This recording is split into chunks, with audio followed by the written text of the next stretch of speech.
अरे यार, इस बार फिर गाड़ी खराब हो गई। ये तो तेरा हर बार का ड्रामा हो गया आर्यन। कभी तो अपनी गाड़ी की सर्विसिंग करा लिया कर। अरे सर्विसिंग तो छोड़ो, लगता है इस कंजूस ने टैंक भी फुल नहीं करवाया था, इसी वजह से गाड़ी रुक गई। अरे चुप करो यार, अभी थोड़ी देर पहले ही तो पेट्रोल पंप पर टैंक फुल करवाया था। लगता है कुछ और खराबी हुई है। पता नहीं यहाँ पर हमें कोई मैकेनिक भी मिलेगा या नहीं। आसपास कोई है भी नहीं जिससे पूछ लें। आर्यन का तो इतना कहना था, तभी उससे सामने से गांव का ही एक आदमी आता दिखाई दिया। उसने गाड़ी का शीशा नीचे किया और उसे आवाज लगाते हुए कहा, अंकल जरा सुनिए तो। उस आदमी ने गंभीरता से उसकी तरफ देखा और तेजी से चलता हुआ उसके पास आया। अंकल, हमारी ना गाड़ी खराब हो गई है, क्या यहाँ आसपास कोई गैराज या मैकेनिक है जो हमारी गाड़ी ठीक कर दे? गाड़ी खराब नहीं हुई है तुम्हारी, वो सामने देखो, वो जो पेड़ है उसके सामने हाथ जोड़कर आओ और कहो कि हमें यहाँ से जाने दो। क्या? लगता है कि यहाँ पर नए आए हो, इसलिए पता नहीं कि यहाँ की पहरेदारी बेताल करता है। बेताल? वो क्या है? वो सब जानने की जरूरत नहीं है तुम्हें, और ना ही मेरे पास इतना समय है कि मैं तुम्हें सब कुछ समझाऊं। बस जाओ और जाकर उस पेड़ के नीचे हाथ जोड़कर वो कहो जो मैंने तुम्हें कहा है, तभी वो तुम्हें यहाँ से आगे बढ़ने देगा। मैं चलता हूँ। इतना कहकर वो गांव वाला तो वहां से चला गया, लेकिन उस गांव वाले की बात सुनकर वो सब के सब हैरान थे, क्योंकि उन्होंने अपनी लाइफ में पहली बार ऐसी कोई बात सुनी थी। ये क्या नॉनसेंस थी यार। नॉनसेंस वगैरह छोड़ो और जो उसने कहा है वैसा करो, क्या पता सच में ऐसा कुछ हो। हाँ यार, चलो चलते हैं। वैसे भी मैकेनिक तो यहाँ पर है नहीं, तो यही ट्राई कर लेते हैं। क्या पता सचमुच यहाँ पर कोई बेताल हो और उसे हम पर थोड़ा तरस आ जाए। शहर के लोगों को इन सब बातों पर भरोसा करना जरा मुश्किल होता है, लेकिन नैना और संजना के कहने पर सब गाड़ी से बाहर निकले और उस पेड़ के नीचे जाकर हाथ जोड़कर खड़े हो गए। हम सब यहाँ पर घूमने के लिए आए हैं, प्लीज आप हमें आगे जाने दो। नैना के साथ साथ बाकी सब ने भी ऐसा कहा। तभी अचानक से शांत वातावरण में कुछ हलचल सी हुई और उस पेड़ की एक एक पत्ती हवा से इतनी जोर से लहराई कि उसकी आवाज उन पांचों के कानों में चुभने लगी। वो आकर अपनी गाड़ी में बैठ गए। तुम सबको क्या लगता है कि अभी गाड़ी स्टार्ट हो जाएगी?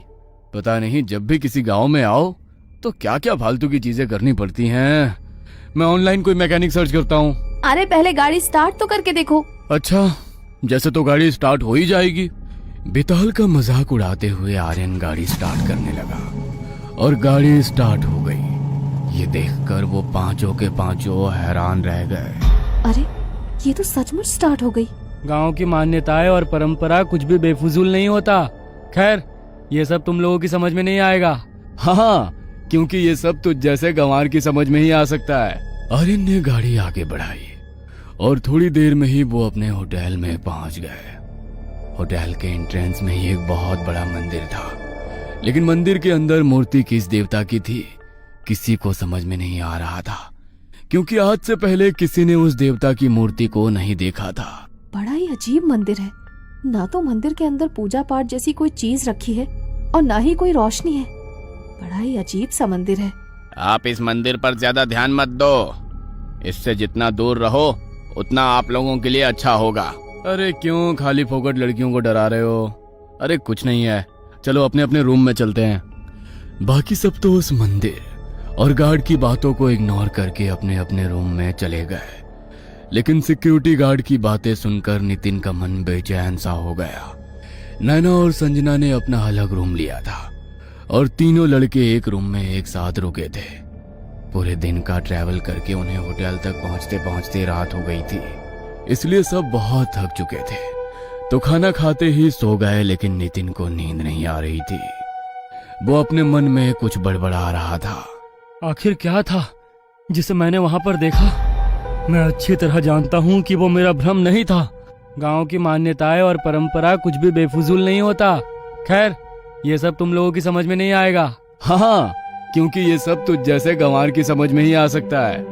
इससे पहले कि नितिन आर्यन की बात का कोई जवाब देता, उसकी नजर गाड़ी के रियर मिरर पर पड़ी, जिसमें वो पेड़ बिल्कुल साफ दिखाई दे रहा था।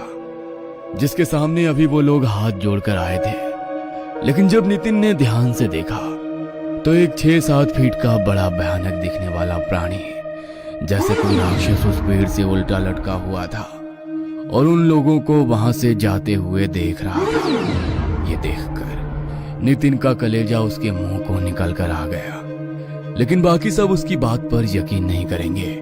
ये सोचकर उसने कुछ नहीं कहा और अपनी आंखें बंद करके चुपचाप बैठा रहा। होटल पहुंचकर ही उसने अपनी आंखें खोली और होटल पहुंचकर उसने उसी राक्षस जैसे प्राणी का मंदिर देखा तो वो और ज्यादा हैरान रह गया।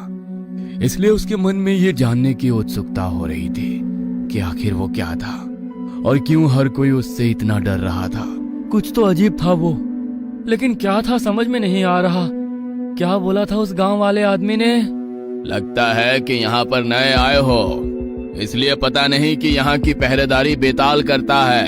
हाँ, बेताल। लेकिन ये क्या है पता नहीं। इंटरनेट को सब कुछ पता है, देखता हूँ। नितिन ने इंटरनेट पर बेताल लिखकर उसके बारे में सर्च किया ताकि वो बेताल के बारे में जान सके और उस हिल स्टेशन और बेताल के बीच का क्या कनेक्शन है वो भी जान सके।